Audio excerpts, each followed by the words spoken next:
اگر آپ کے پیشاب میں جھاگ آتا ہے اور آپ سمجھتے ہیں یہ نارمل ہے تو سنبھل جائیں۔ یہ گردے کا اشارہ ہے، سگنل ہے جو کہ تباہی کی طرف جا سکتا ہے۔ اکثر لوگوں کے پیشاب میں کرتے وقت یا بعد میں جھاگ یا فوم نظر آتا ہے، تو یہ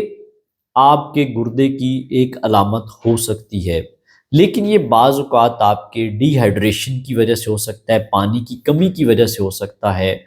لیکن اگر پانی کی کمی کی وجہ سے ہے تو وہ کبھی کبھی ہوگا، لیکن اگر یہ مسلسل ہو رہا ہے اور جھاگ ختم نہیں ہو رہی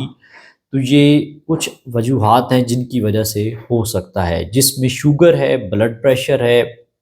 اور گردے کی خرابی کی ارلی سٹیجز میں یہ ہونا شامل ہے۔ پیشاب میں جھاگ یا فوم کا بننا پروٹین کا گردے کے ذریعے لیک ہونے کی وجہ ہو سکتا ہے، جسے ہم پروٹین یوریا کہتے ہیں۔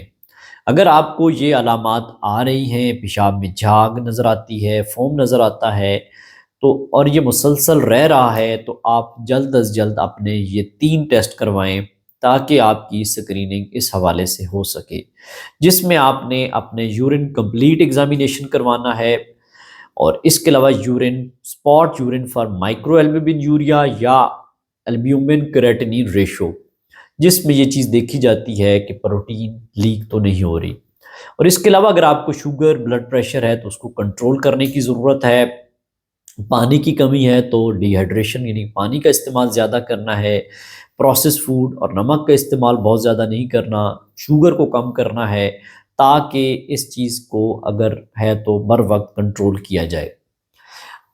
پیشاب میں جھاگ کا آنا اس کو نارمل چیز نہیں ہے، عام بات نہیں ہے، یہ ایک سیریس مسئلہ ہو سکتا ہے اور آگے جا کے آپ کے لیے بہت سارے مسائل پیدا کر سکتا ہے،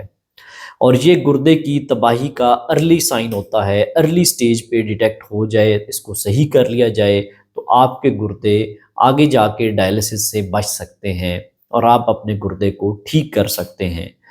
تو دوستو، اگر یہ ویڈیو پسند آئے اسے لائک کریں، شیئر کریں، اور یہ ٹیسٹ لازمی کروائیں اگر آپ کو یہ علامات آتی ہیں، تاکہ بعد میں آپ کو افسوس نہ کرنا پڑے۔